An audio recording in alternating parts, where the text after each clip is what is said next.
After 7 decades of exploring our solar system, Aerojet Rocketdyne is now embarking on its next great space endeavor, sending humans back to the moon and creating a deep space gateway. This lunar outpost will provide explorers a safe place to live and work while preparing for the long haul to Mars. Our power and propulsion elements will play a central role in the orbital maneuvering and station keeping, life support, and other essential electrical components on the Deep Space Gateway. When the Space Launch System makes its climb into space, it will be powered by 4 RS-25 booster engines. Once the rocket has safely reached space, our jettison motor pulls the launch abort system away from the rocket. 4 RL-10 engines on the upper stage will then take over to propel the crew toward their destination. The Orion spacecraft's reaction control system, along with the European Service Module's OMS engine and auxiliary engines, will provide trajectory correction maneuvers. After 8 out of 8 successfully landed robotic missions on Mars and 5 orbiters circling the red planet, humans will soon be joining them. Sending habitats and cargo to Mars with electric propulsion ahead of the crew will enable shorter travel time and shorter setup time on planet. Additionally, we are working on nuclear thermal propulsion to quickly transport astronaut crews to deep space and safely back to Earth. The SLS rocket will also allow in-depth exploration of potential life-bearing worlds such as Europa. This extensive suite of propulsion will be responsible for opening this new chapter in space exploration, science, and discovery, and may one day reveal the answer to, are we alone in the universe? We're ready for the next giant leap in space exploration.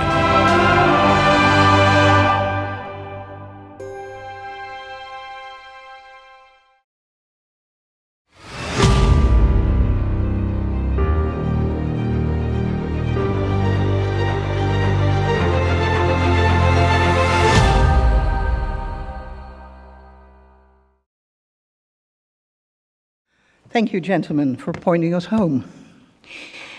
Last year, I told you all that I was confident that a man that fought this hard to get this job would now fight hard, just as hard, to enable NASA to do its job: science, exploration, education, pushing the frontiers of human intellect into space. Does the NASA administrator need much further introduction? I would like to give the floor to Jim Bridenstine to give us NASA's plan for the future.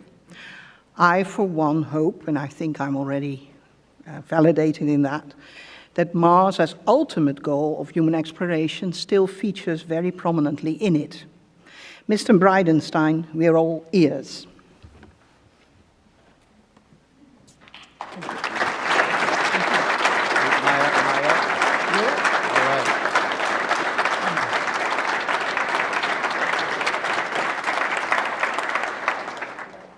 Want to make sure this microphone is working. Can all of you hear me?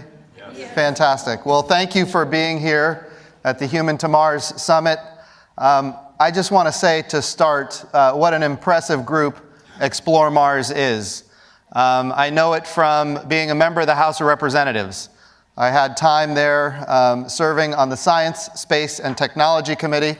I served on the Space Subcommittee, and I got to know Chris Carberry very well. And because of his leadership and all of your support, the representation for activism, humans going to Mars is very strong. So it is great to be here, and it's always an honor. A couple of things that I think are important to note, and some of it has already been addressed, but I'm going to say it again because I think it's important for us to keep these things in mind.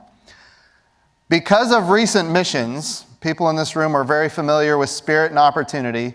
We now know a few very critical pieces of information. We know that the northern hemisphere of Mars was at one point covered with two-thirds of it was covered with ocean. That's an amazing discovery. We also know that Mars had a strong magnetosphere that protected it from the radiation of deep space and solar radiation. We also know that Mars had a thick atmosphere. And of course, even today, because of our Mars missions, we're learning more and more about that atmosphere. Because of orbiters right now that are looking straight down at the surface of Mars, we're making assessments as to the amount of water vapor and semi-heavy water that is in the atmosphere of Mars, and how it changes with dust storms and heavy winds and those kind of activities. And in fact, we're seeing, no kidding, ice clouds in the upper atmosphere of Mars during times of low dust storms, and when dust storms kick up, those ice clouds go away. We are learning so much about the atmosphere of Mars even as we speak. Just in the last year, since I became the NASA administrator, a number of other amazing and critical discoveries have been made. The idea that there are complex organic compounds on the surface of Mars is something that, it's going to be transformational as we go forward. Those complex organic compounds do not exist on the moon. They exist on Mars. And of course, they're all over Earth. And I am not suggesting that there is life on Mars. I don't know, but we should find out. I will also tell you that we now know that the methane cycles of Mars, and again, this is discovered in the last year, are perfectly commensurate with the seasons of Mars. Methane cycles are correlated with life. I am not saying there's life on Mars. It could be geology. We don't know. But again, we ought to find out. We also now know that there's liquid water, which I heard you talk about just a few minutes ago. There's liquid water under the surface of Mars, 12 kilometers under the surface of Mars, where that water is protected from the radiation of deep space and solar radiation. What do we know about water on Earth? Everywhere there is liquid water on Earth, there is life.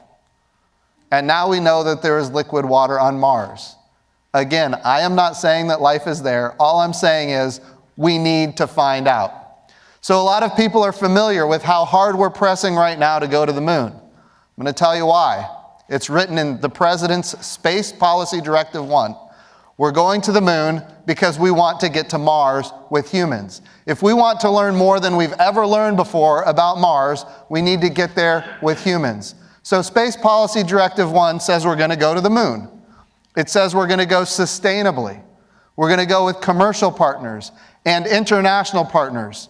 Here's the key component, and this is a brand new policy in the United States of America. We are going to utilize the resources of the moon. Why are we so interested in utilizing the resources of the moon? Well, friends, because when we send humans to Mars, which is our goal, we have to be able to live and work on another world for long periods of time using the resources of that world, in other words, Mars. The best way to prove those capabilities and prove those technologies is to do it at the moon, where it is part of the Earth-Moon system. The moon is always with the Earth. It is a 3-day journey home. And we know what happens when bad things happen on the way to the moon. We've seen it with Apollo 13. Our astronauts can make it home safely. The challenge with Mars, as everybody in this room is familiar, Mars and Earth are lined up on the same side of the sun once every 26 months, which means we have to be prepared to go and to stay, to utilize the resources of Mars. And of course, the prime resource is the water ice. And now we know that there's liquid water on Mars. So how do we do that? We need to prove it out at the moon. The moon is the proving ground for our eventual missions to Mars. So we're going to utilize the resources of the moon. And if you read the entirety of Space Policy Directive 1, it is to enable an eventual mission with humans to Mars. The moon is our path to get to Mars in the fastest, safest way possible. That's why we go to the moon. It is about keeping our eyes, and that's why this group is so important.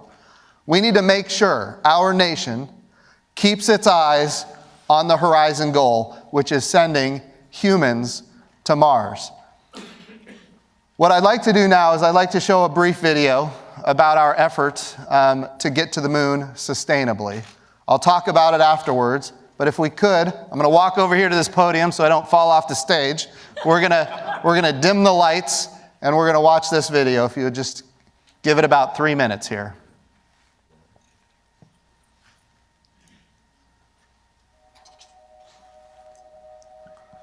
Ignition sequence start. All engines up. We have taken tremendous steps. We choose to go to the moon before this dictated out. We have achieved the earth-shaking, the breathtaking, the groundbreaking, and left a mark in the heavens. Our successes build one upon another and amplify what is possible. The dawn of Orion.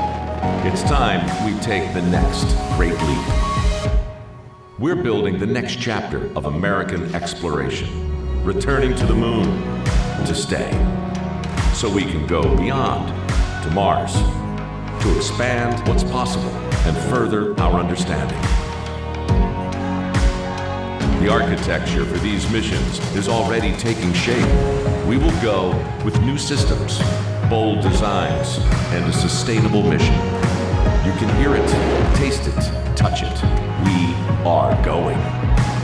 We are training, testing, pressing our pioneering spirit into every component, defining our resolve with every line of code, and securing our success with every welcomed partnership.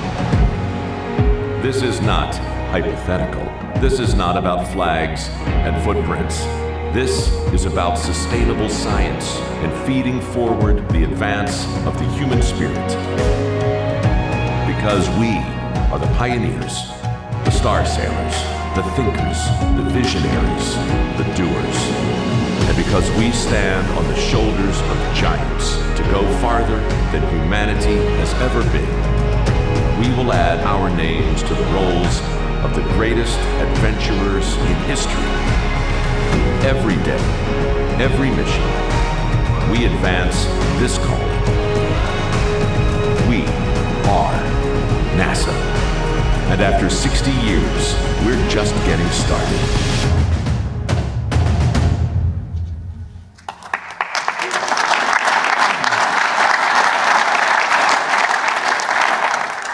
So a couple of things that I think are important to note. When we go to the moon, as the video said, we are in fact going to stay. We want a sustainable presence on the surface of the moon.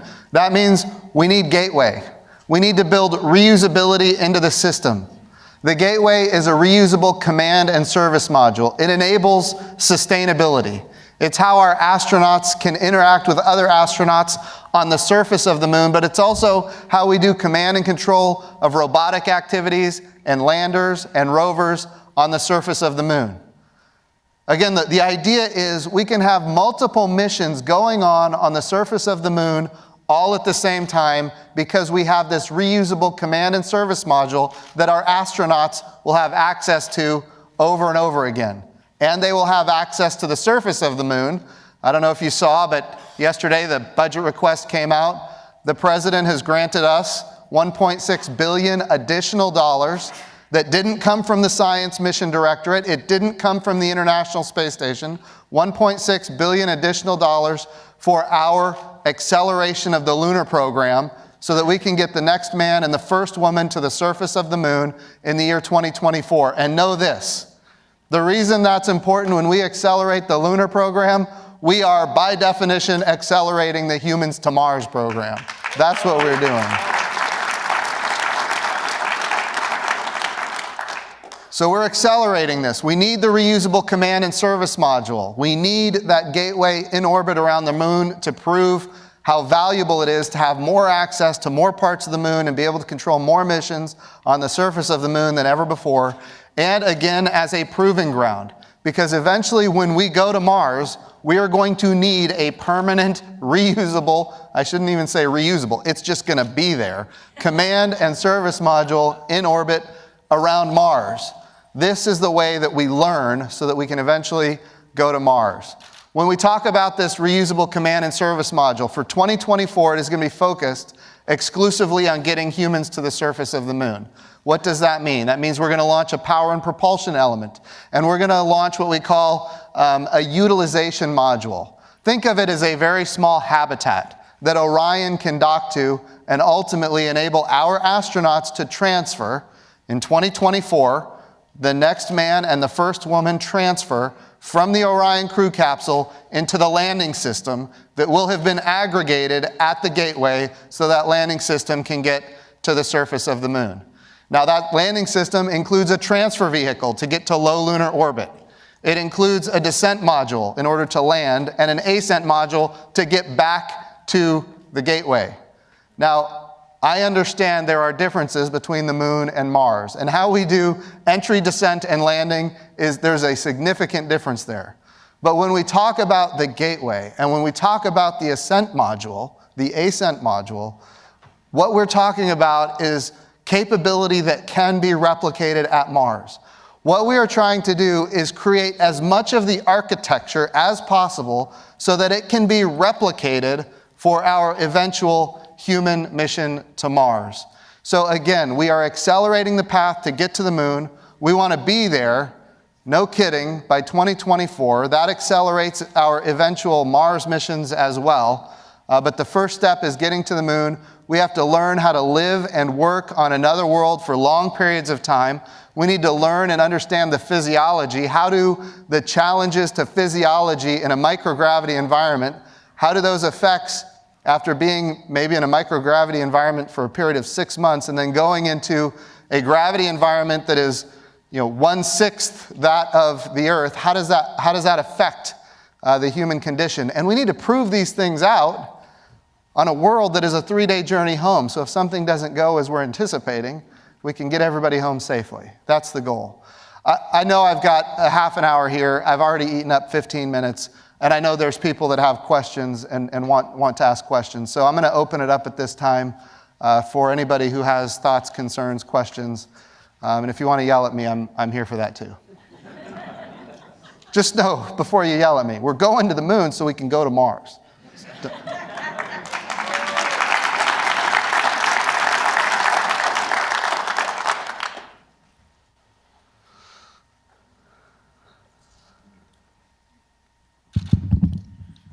Good morning. My name is Mike Hilton.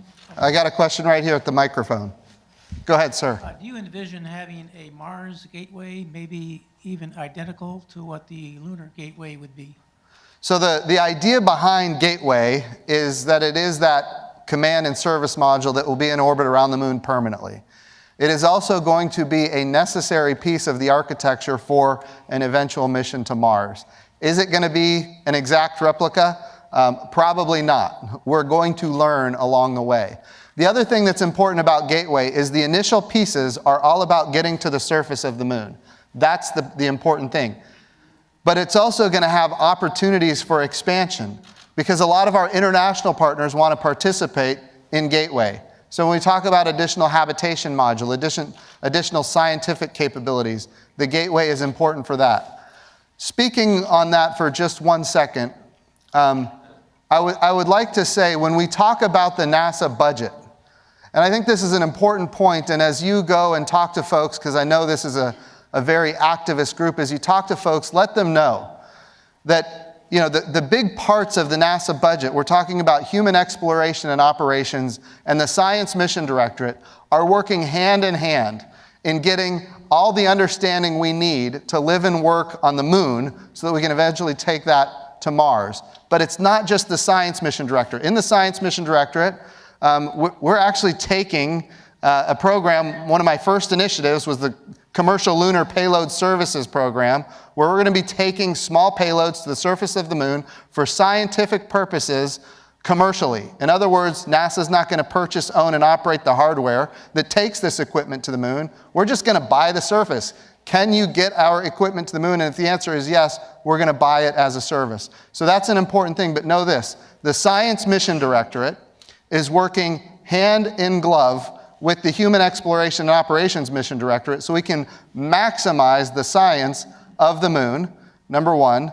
But the other thing is this. When we send humans to deep space, whether it's the moon or Mars, we have to understand a lot more about solar flares and corona mass ejections. These are things that we need to understand more because if we don't, we're putting our astronauts' lives at risk. So part of the Science Mission Directorate, of course, includes heliophysics. We've got the Parker Solar Probe right now. We are using every element of NASA's capabilities to learn as much as we can so when we send our humans to Mars, they will be safe. And Gateway, of course, is a part of that. Clive. Yeah, thanks very much, Jim. It's good to see a new NASA that is Moon and Mars. Yes, sir. I'm really enjoying that. Great to hear it. The thing you talked about, learning to live and work off planet. Yes. On the surface of the moon, I've heard a lot about Gateway, but what about the surface infrastructure that will be sort of destination agnostic that could then go to Mars so that we can live and work on the surface of the moon and Mars? It's a wonderful question. And so, again, going back to the idea that this is an all of NASA approach. The Space Technology Mission Directorate is another mission directorate of NASA that is focused on all kinds of technologies for space exploration. And a big part of their portfolio now is focused on what do we need on the surface of the moon to live and work for a period of time. So we're going to need power. But also, if we're trying to understand how we're going to live and work, we need to understand how do we utilize the resources, in situ resource utilization. So can we use the surface of the moon to create oxygen? Can we use the water ice to create hydrogen? Can we store it for long periods of time? Can we use that capability for power and or take it off the moon for propulsion? So these are all things that right now NASA is focused on through the Space Technology Mission Directorate. And if we can master these things on the moon, I should say, when we master these things on the moon, we will be ready, willing, and able to take them to Mars. Right, and prospecting, I think, is going to be good. So, absolutely. We're all in. thank you. You bet. Jeff. Morning. Jeff Faust, Space News. Is the $1.6 billion that you've requested for 2020 the minimum that you need in order to achieve a 2024 landing? That is, if you got $1 billion or $1.2 billion instead in 2020, could you still pull it off? And then a sort of related question, if, as is likely, we'll start the 2020 fiscal year on a continuing resolution that could potentially last for months, how is NASA going to work around that, since that will limit your ability to start new programs and transfer money? It's a wonderful question. So what we did is we told the administration came to us and said, what does it take to get to the moon in 2024? And what do you need in the year 2020? Tell us what you believe you need in 2020. And so we went through an entire process. And what it comes down to is a few key things that we need to get started right away. Number one, we have to have the Space Launch System. That is an absolute critical capability to get humans to the moon in 2024. It's the only rocket capable of carrying humans to the moon by 2024. So we have to have Space Launch System. We have to have additional money for that because there has been an overrun. Number two, we have to have a landing system. So how do we get from Gateway, which we already have been funded for, how do we get from Gateway down to the surface of the moon? We need the transfer module, we need a lander, and we need an ascent module. I will also tell you that the way we are procuring that is going to be commercial in nature. When I say commercial, what I mean is we're going to buy a service. NASA is not going to purchase, own, and operate the hardware. We are, in fact, buying a service. So we're going to get proposals from industry that may or may not include a transfer module. They might be able to do it with just two elements, a descent and an ascent. We don't know, but we're going to find out. This was our best assessment as to what it would take. Now, if they come in, if Congress comes in with a lower number, the probability of success goes down and the risk goes up. Can we do it? I don't know. We'll have to look at that when it happens. But I will tell you, we are, I think, at the low end of what we believe it takes to accomplish this. The important thing is this, we got what we requested. We got what we requested in order to achieve 2024. It is also true that this is year one. And year one, if you look at any kind of development project in the history of NASA, it follows a traditional bell curve. So the first year, of course, is less than the second year, and it's less than the third year, and then it starts coming down again. So at the end of the day, this is year one. We have now come out of the gate with a strong proposal, and the administration did not take it from the Science Mission Directorate, and they didn't take it from the International Space Station, which has been what caused these programs in the past to fail. So we are, I think, in a really good position. Did I answer your question? And the CR, if there's Oh, the CR. So that goes well above my pay grade. It used to be in my pay grade in the old job, but now I can say it's above my pay grade. But know this, there are opportunities, even in a CR, to make sure NASA needs what it needs in order to achieve the end state, which is the next man and the first woman on the surface of the moon in 2024. There are capabilities, even in a CR, for that money to materialize. And I would encourage members of Congress in a bipartisan way to think about that when they go forward. I will also say, and I've said this before, I have an 11-year-old daughter, and I want her to be able to see herself in the same way that our current very diverse astronaut corps sees itself. And if we look at the history of moon landings, it was test pilots from the 1960s and 1970s, fighter pilots, and there were no opportunities for women back then. This program is going to enable a new generation of young girls like my daughter to see themselves in a way that maybe they wouldn't otherwise see themselves.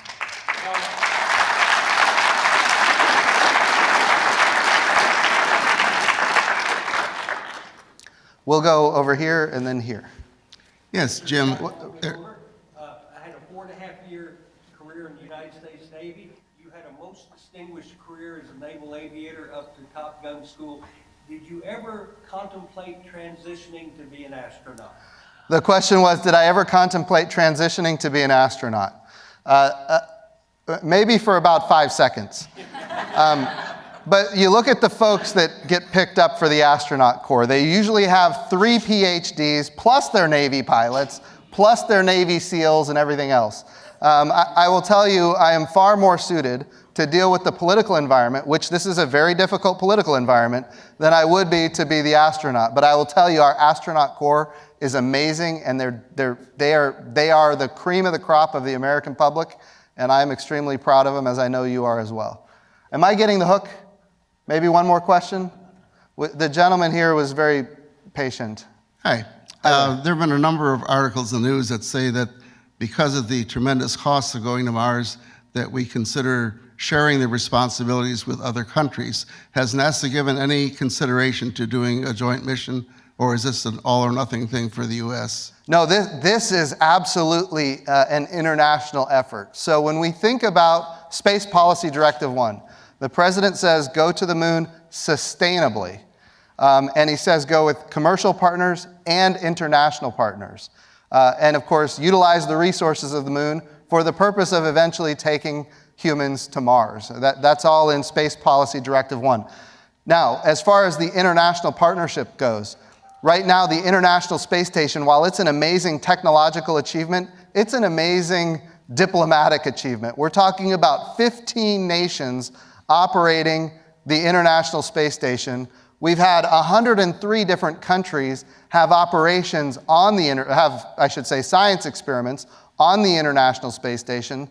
We've had astronauts from dozens of countries on the International Space Station. It's an amazing marvel of diplomatic achievement. I would say we need to learn from that achievement and apply all of that to the moon and then on to Mars. So when we think about what the coalition of the future looks like, the question is, what are all the countries that are currently participating, and how do we encourage them to join us?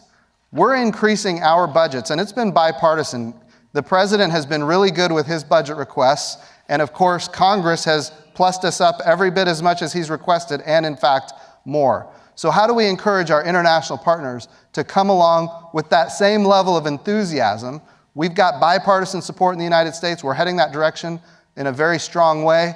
How do we encourage our international partners to increase their participation so they can join us on the moon? And then even beyond our current international partners, how do we grow the partnership? You look at the countries that are going to the moon today. India has a program to go to the moon. Israel has a program to go to the moon. And of course, Japan, Canada, European Space Agency, Russia, China. It seems like everybody in the world right now has a mission to go to the moon. So how do we take advantage of all these capabilities and ultimately put together a coalition that can go not just to the moon, but ultimately to Mars? So I just want to say thank you. Artemis, I love the name.